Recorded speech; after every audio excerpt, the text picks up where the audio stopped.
আছি। পরের দিন আমরা একটা জটিলশীল মিনিস্টারকে দেখতে পাই, যে লোকটি এখানে মূলত অপমান করছিল লেডি চুকে এবং লেডি চুকে বলছিল আগামীকাল সারে রাস্তায় সবার সামনে প্রকাশ্যে জুনকে প্রপোজ করেছো।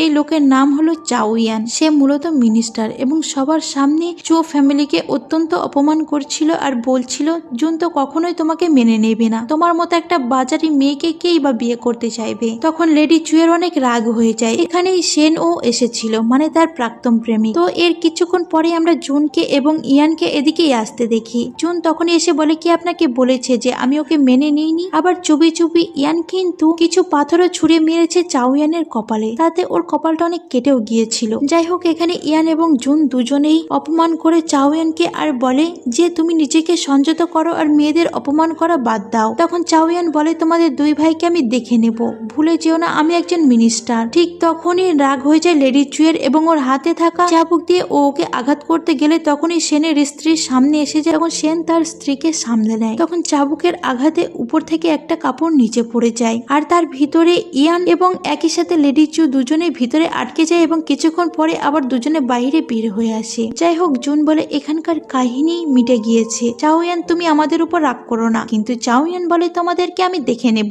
আর ওই লোকটাকে একটু মনে রাখবেন, পরে মনে হবে ওকে কুচি কুচি করে কাটি। যাই হোক, এখান থেকে ইয়ান